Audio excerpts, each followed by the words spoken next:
But yeah, I would like everybody to just be able to offer their voice, opinion, and some of the tactics that they're using, because I found it difficult as I was talking to my 7-year-old about racism and the things that are happening right now that are right in front of her face, how that's going to actually affect her moving forward.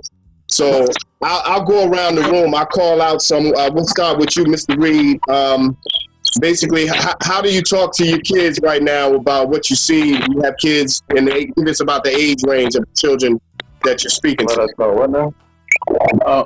Okay, well, right off the top, my daughters are all grown, but I look at the fact that my grandkids, my grandsons and granddaughters, what they will have to face and what's going on right now. And the best thing I can tell them is, I mean, you continue to be you, regardless of what others may be doing. You may not agree with what they're doing. Just be true to yourself. I tell my grown daughters this as well. Just be true to yourself. The situation that's going on right now is a horrible situation, and it seems to be getting worse. I say, basically, watch over each other. Keep each other in mind when you're out here in your travels, male and female, because they have these races have a problem. They address women and young children. They don't run up on too many men with all this stuff I see on Facebook. It's always a woman with a child with her, or a young kid, 11, 12, 13, 14 years old. They running up on them with this foolishness. However, myself, and I explained this to my wife, I said, this is not going to happen on my watch. I'm not going to stand around and video this crap, because if it happens in my presence, then I'm going to step forward. As a black man, I'm going to step forward. I don't care where I am. I understand. It's not going to happen on my watch. I understand. Mr. Roberts. Yes, sir. Mr. Roberts, would you like to offer, your opinion on, how would you approach talking to a group of young kids to get them to understand what's happening right now?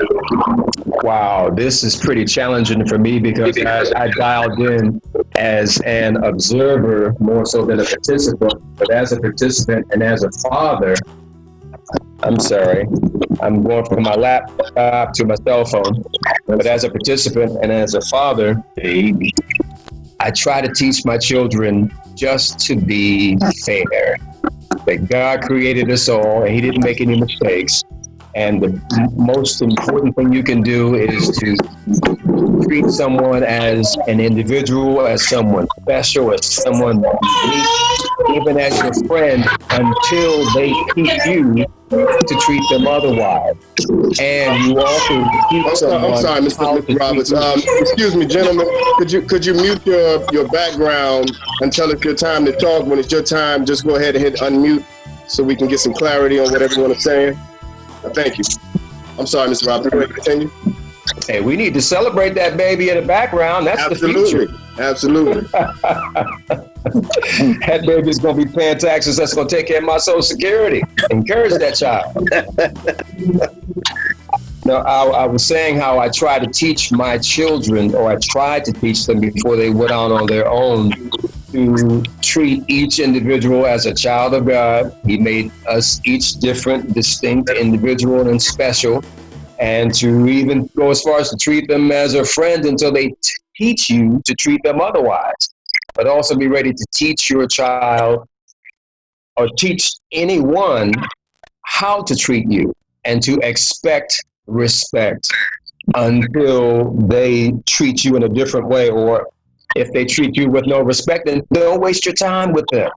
Don't share with them your most valuable asset, your time. If someone's not respecting you, just do not waste your time with them. I've tried to teach my children how to speak up and to report this ridiculous behavior. And one way to report it, or to not tolerate it, or to not deal with it, is to not spend your money with somebody that's going to not treat you with respect. Agreed. Yeah. One way to make a racist pay is to not give them your money. I mean, you don't have to tolerate this crap. Yeah, I agree. I agree. It always comes back to the dollar. I'm sorry, what was that? It always comes back to the dollar being able to leverage that kind of power to make people make a change in anything. Amen. Yeah. I appreciate that. I appreciate that. Sure. So that's some of how I try to teach my kids in dealing with racism. It's tough because I know an experience my son had on a school bus one time when a white kid behind him kept punching his seat. And he was trying to ignore him, and then he spoke with him 3 times saying, please stop hitting my seat. Stop it. And then he had to take matters into his own hands, if you know what I mean.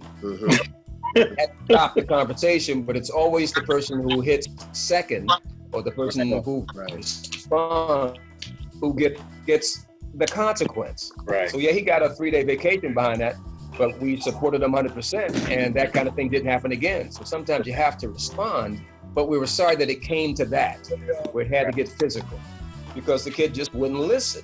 But he understood the force. And that's what I think we're seeing in the street now, is that how long have we been saying, we need to change, we need to change, we need to change, we need to change, and they're like, but now folks have taken to the streets, and change is happening. Yeah. Somebody said they hear us now. Yeah. So as a dad, I try to teach my kids to speak up and to do what you need to do to defend yourself, to be fair and expect people to treat you fair. Yeah, 100%. And I invited a lot of strong fathers that I knew personally to this call, and I appreciate you all getting on. Please mute your lines until you're ready to speak. But I want to move to Trevor Lucas.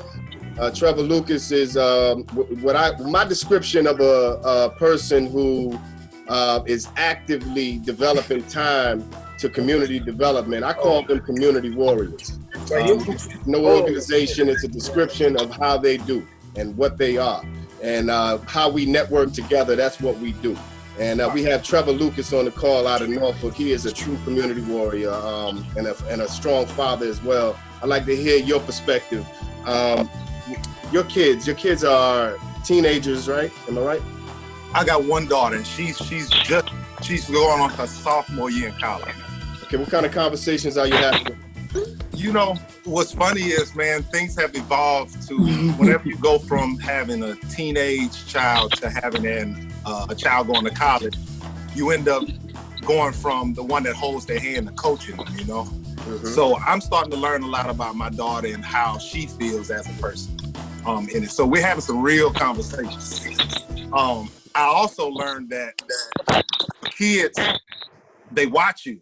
You have a lot that you may say to teach them, but I think the greatest lessons, the greatest gospel preached is the one lived.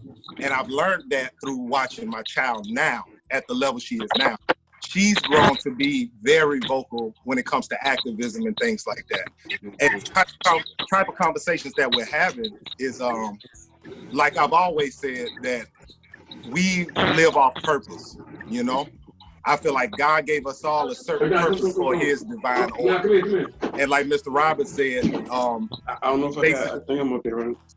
Basically, at the end of the day, we have to be an example of what justice looks like, what a good individual looks like, what respect looks like. So the type of conversations we're having is, of course, about example, but also about what part do we play in this time right now? Right. There's something new that's happening in this world. God is doing something new out here. So what position, what purpose does he have you in at this point? What does he have you to say or do in this point? And you have certain people in your nucleus, in your surroundings. What example are you setting in this time?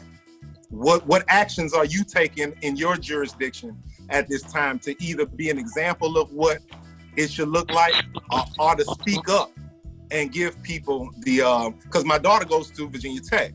Mm-hmm. So at Virginia Tech, it's not a lot of us, we're kind of outnumbered, our skin tone. So she's been finding her voice in explaining to people who otherwise don't understand our feeling in this and why we shouldn't have to consistently explain to you why something that's obviously wrong is wrong. Right. And she's starting to actually get some good feedback. Well, see, to me, what's happening at this moment right now is that those people that I know who have been active for so long, and I'm trying to mute anybody who I see hasn't muted their phone. We have to get some background noise. And all the people who I know who have always been active at some level, whether you just coaching and you talking to the kids on a regular basis, whether you're teaching, you're talking to the kids on a regular basis, or you actually have a program or something out here that's dedicated towards the kids, we've already known the climate. So we see this influx now of so many people coming in who actually are starting to now just get to understand, like, the smooth thing that you think you were sailing in, it's always been rocky. And we understand that. So with that being said, it's the conversation with the person that's introduced to what has already been here. And there's also the leadership who I've called on this call, who's already been a part of it. I want you to be the leaders in wherever town or whatever city that you're a part of, and you have the experience. So for those who are now giving that energy and they're on board, we bring the organization to what they've already won. Mr. Harris, I want to give you a chance to speak. I appreciate that, Mr. Lucas. Yes, appreciate that. Mr. Harris, go ahead, unmute your line. I want to give you a chance to speak. Let's go back to being a father. Like, let's talk about some of our influences as we were growing up. Some of the things that made us want to be a better father when we have had our children.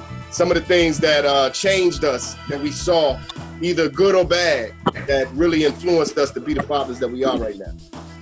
Well, first, thank you for hosting this and having these conversations and making them, hopefully it'll move into what you just said, more actionable items in which we could be those mentors, be those coaches that are needed. Because I am truly where I am today because of those models that I had, those male models that I had, and I wanted to follow into those footsteps.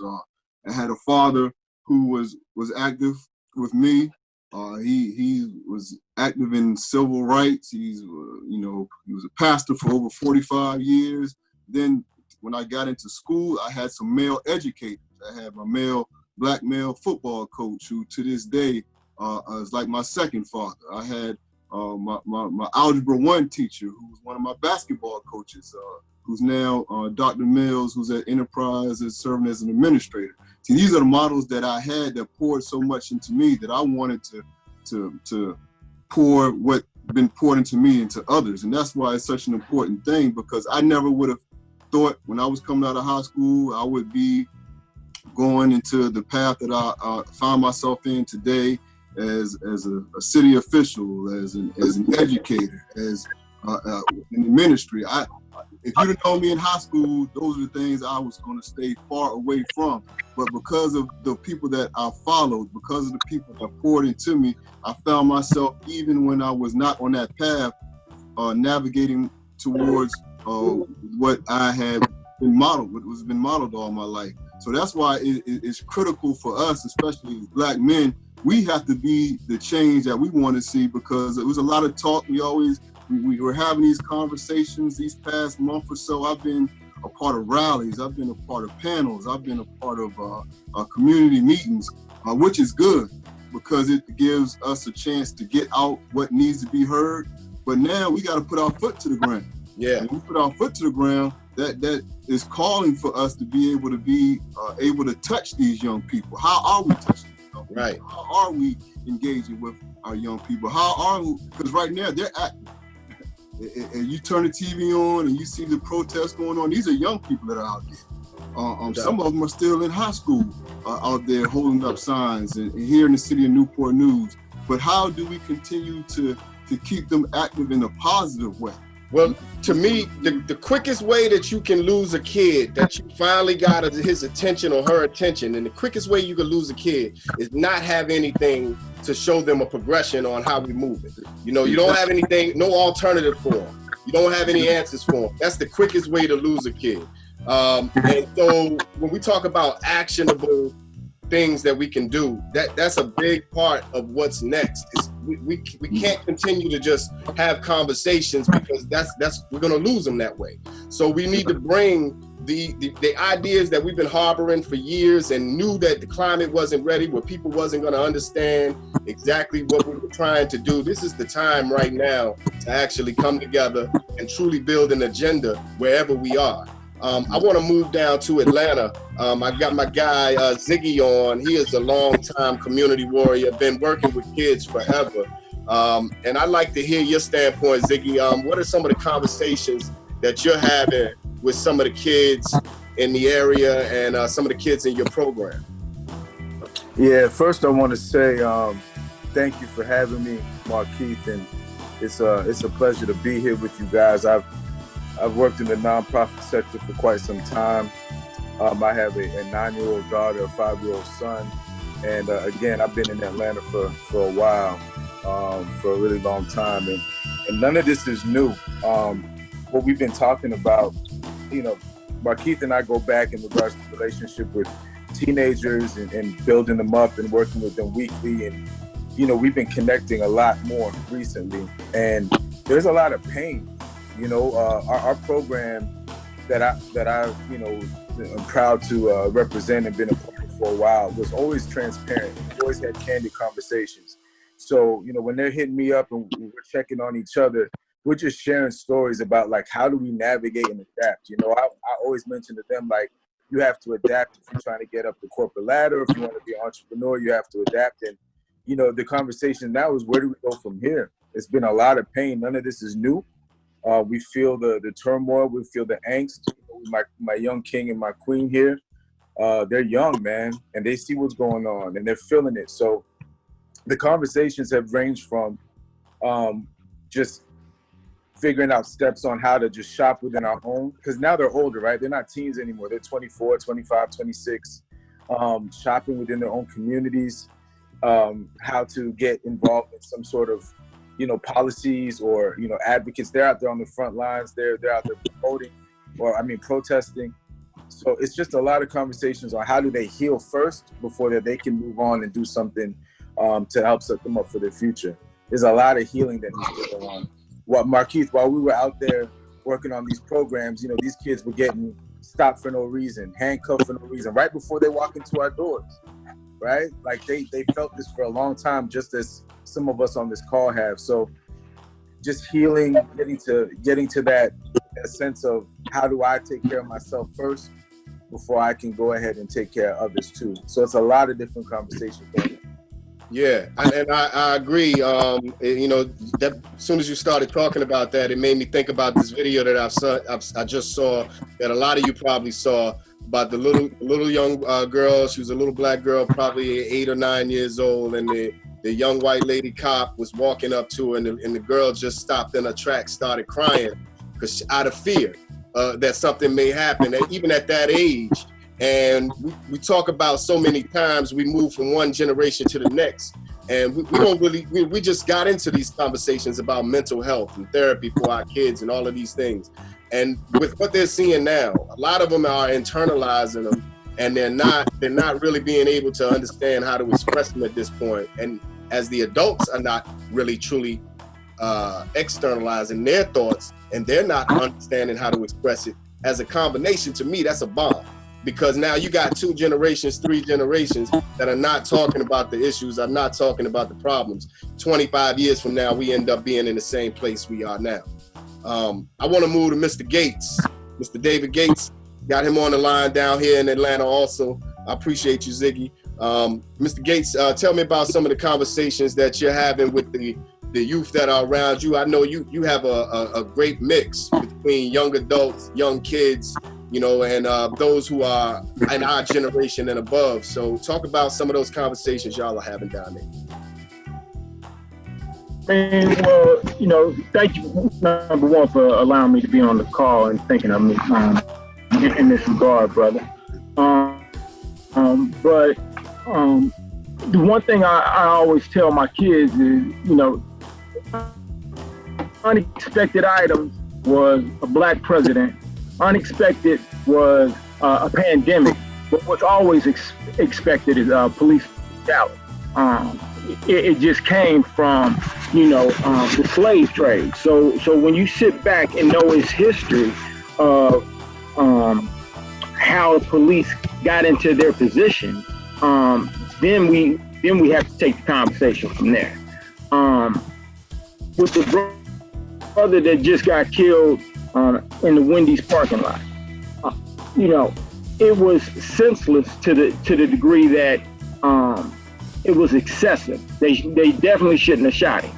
But I've always also taught my kids that if you get pulled over, as respectful as you can to that officer, never take a breathalyzer. Never, ever take a breathalyzer. And I'll come get you out of jail. Just go ahead and let them take you to jail, because I'm going to come get you out. You ain't got to worry about that. So I start off my conversations just with that frame, as far as dealing with what we're going to have to deal with as black men and them being black kids. We are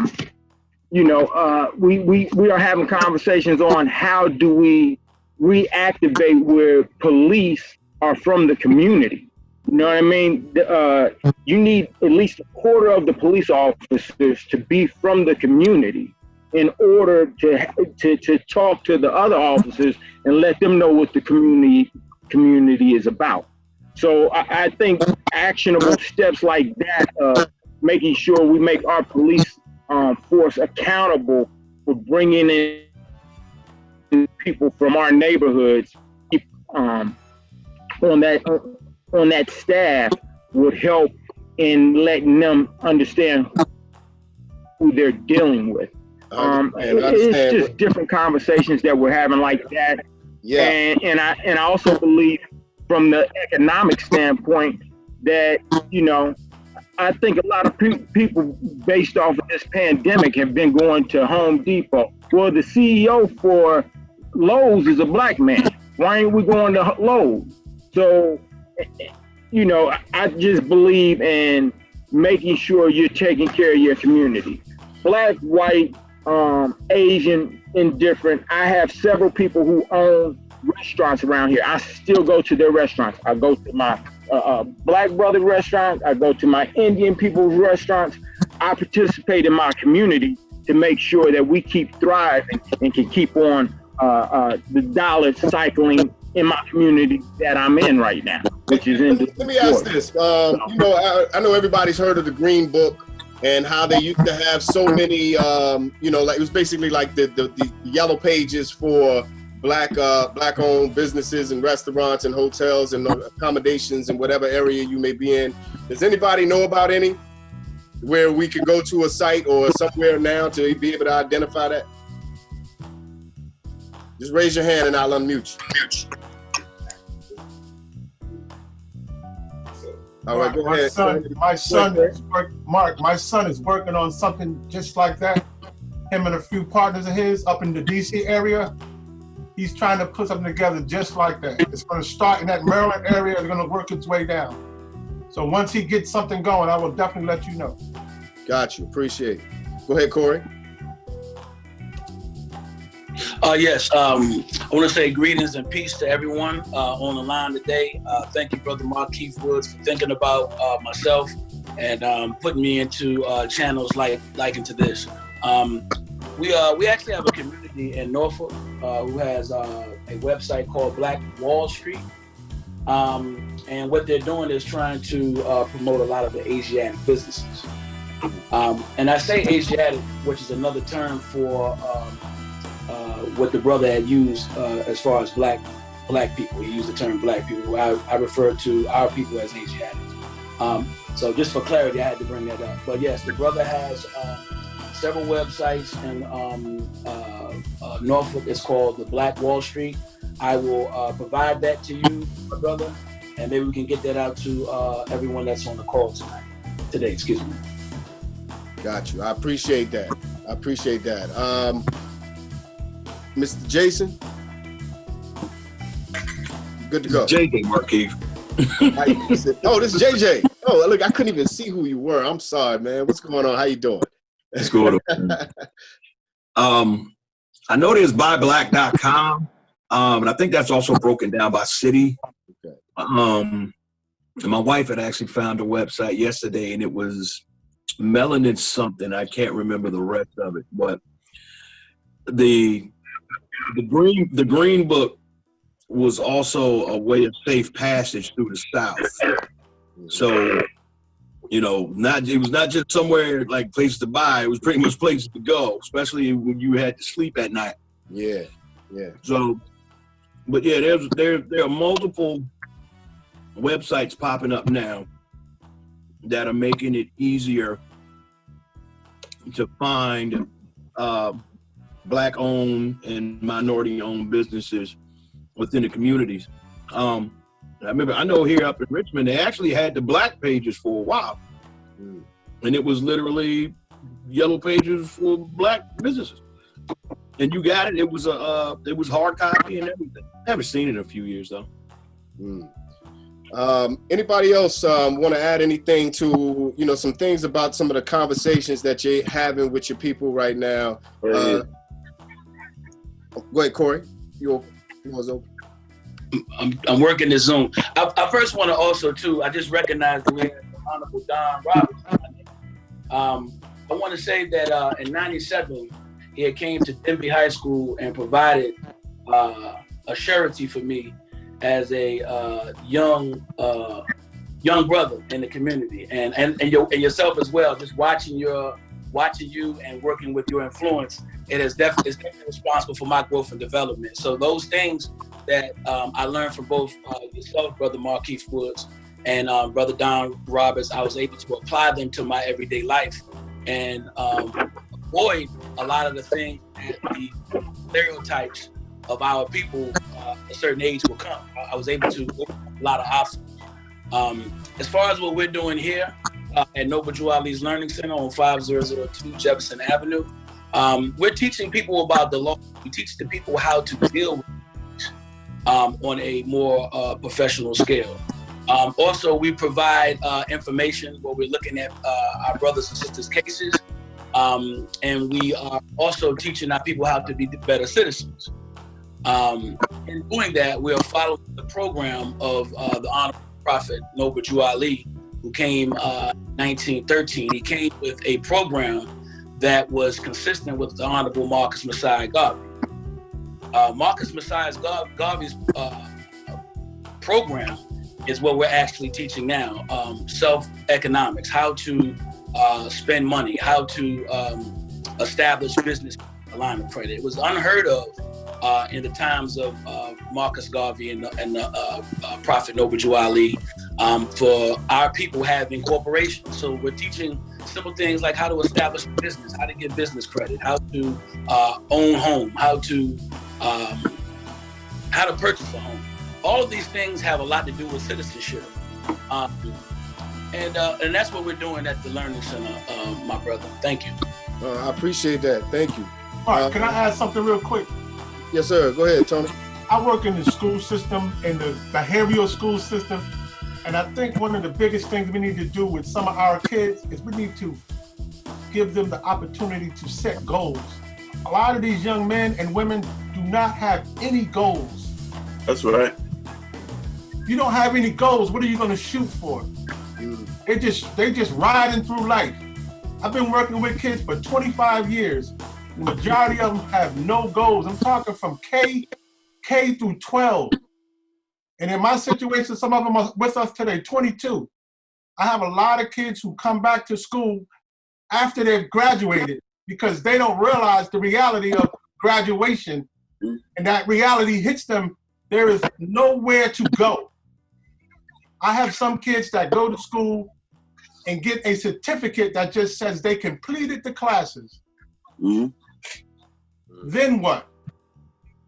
So do you find that a lot of these kids don't have a father in the home?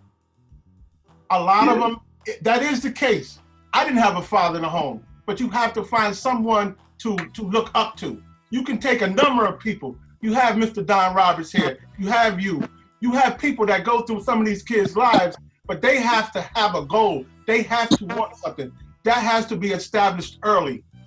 You can't wait till you're 18, 16, 17, because you're already set in your ways. That's right. Yeah, 100%. You have to put that in them early. So, I'm sorry, Mr. Barnes, you wanted to say something? You can go ahead. I'll wait.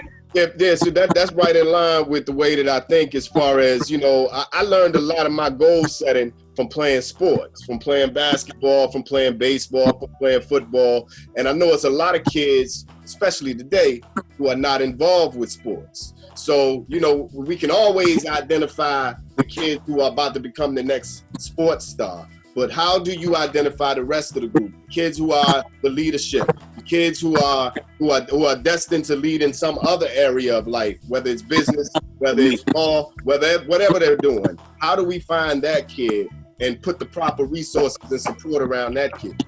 Or to start out, you can see that. You can see that on the playground. You can see the one who takes charge on the playground. Absolutely, yeah. That's the leader right there. He's on the playground already, taking charge. So it's that one you get to and you push them in direction. Some of these kids, we have to get them to do volunteer stuff. I try to get a lot of my kids to go volunteer. Whatever you want to do, you always can volunteer. The more information you have, the easier it is. I have a young man who wants to be a veterinarian. Go work with animals. Mm-hmm. You want to be a police officer?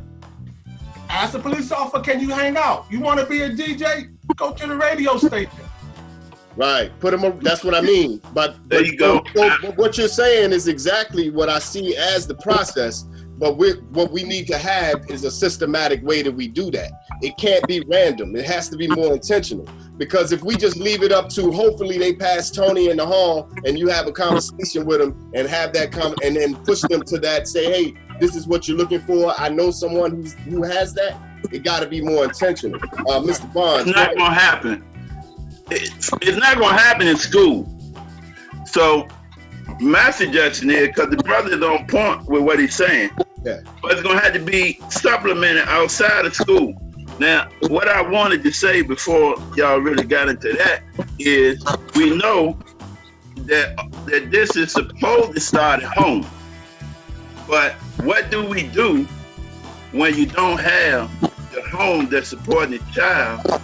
And in many cases, me being in the classroom for the last 28 years, in so many cases, we have homes that's not supporting the child. They're not showing up for the child. They're not coming to the meetings. They're not making them do things. The students will get suspended and they come back with a haircut and a new outfit. All that is not supporting what the school is doing. So my solution is outside the school walls. Now, we do what we can do in school because we only got a few brothers that's in school. We got more predominantly with females in school. So the school we got limited. And you also have rules in school. You got curriculum. You got things that tie your hands back. But outside of school, during the time where I got problem with the recreation because the students don't go to recreation like I think they should, we need to have learning centers, culture centers, things to supplement the education that they can't get in the regular school.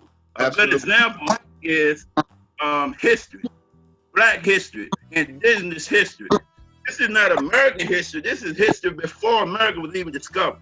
They're not going to teach that, and they're not going to make a curriculum that's going to focus on that in regular school.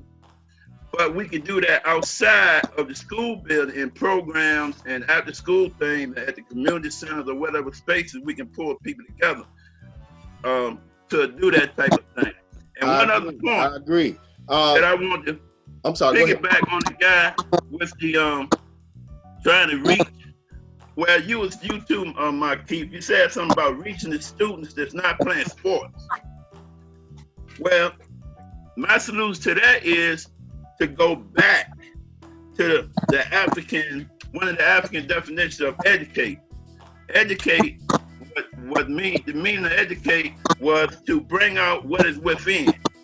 So, everybody has a gift and talents within them, and our education is supposed to pull that out so we can fulfill the divine purpose that God has put into everybody, but God don't make something that don't have purpose. So what our problem is they cannot find that in a classroom full of 30 people with one teacher. So working with them when they're young, we stifle some of the abilities of kids trying to fit them in that box. So we got to give, say if somebody real talkative, then we got to give that talkative to public speaking instead of saying, be quiet, sit down. And then later on, when they get older, you want them to be talking to the whole, be a leader. So we can't stifle those natural gifts and abilities. You're right. Yeah, and I give that definition, like for basketball, and as we get ready to wrap this call up, for basketball, it's two different type of coaches. You know, you got a player's coach, and then you have a coach that coaches to the system. And see, the player's coach is the one that I always gravitated to, because you take the talent that you have on the team and you form your game plan around that.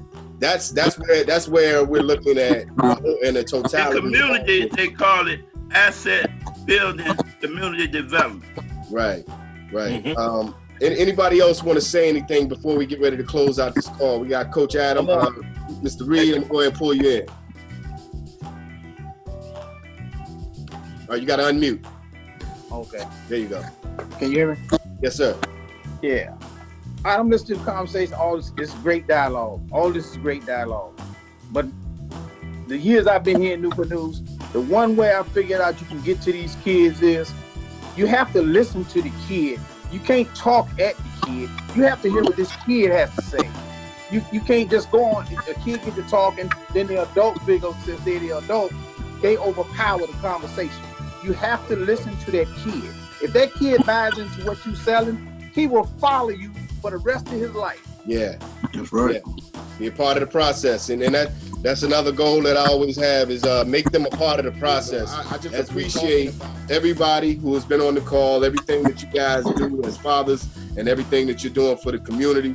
And this is not a conversation just to have words. We're gonna turn these words to action. So you'll be hearing back from me. Delvin, I want you to go ahead and speak to him before we end this call. Yeah, I just want to say I appreciate the invite, and I appreciate all y'all brothers with the knowledge and the wisdom y'all sharing today. Yeah, I just want to reiterate too, like I said, that leadership is very important with these kids out here these days. You know what I mean? Like, I got a son out in Atlanta right now at the protesters and stuff, and he been out there. I've been calling in, checking on him, worrying about him and stuff. And they, like I say, they are warriors out there. So, they got to be equipped, you know what I mean? For the younger kids that are coming up now, like when I was a kid, when I was coming up, when I had my first kid, I was asking my father, I was like afraid, because I was like, man, I'm afraid, Dad, what I'm gonna do? So he told me, he was like, yo, just be around as much as you can.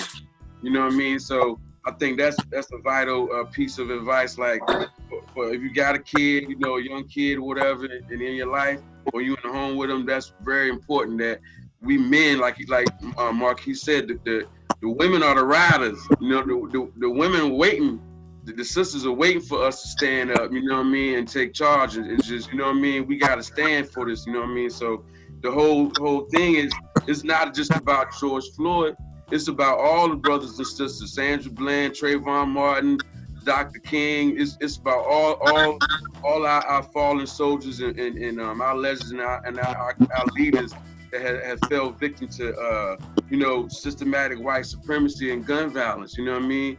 And it's real important that they try to change the narrative of it. It's not just about George Floyd. It's about the suppression of the white supremacy that's out here that's been plaguing our race for all these many decades. You know what I mean? And we just fed up with senseless killings of our people and law enforcement not being brought to justice. You know what I mean? Not held accountable for it. I agree. Not held accountable for it. So that's what I want to add. All right. I appreciate all the voices, man. Again, we can do this again. If you guys have my information, if you want to do this again, we'll do this again. I think it's important. I really do. And we can add more to the conversation, and we'll start bringing some action statements out of each one.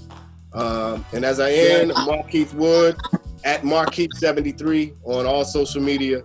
I want you to look for me and Mr. Harris, Mr. B2 Harris. We have a podcast coming in July that's going to have some of these conversations, some very important conversations that we're going to be moving things forward from that platform starting in July. Look out for that. It's called In the Mix with B2 and Markeith. Again, I appreciate you guys. Y'all are all community warriors. Y'all are all community warriors. All right. Anything you ever need from me, reach out. Let's stay in touch. Peace to everybody. Y'all have a great afternoon.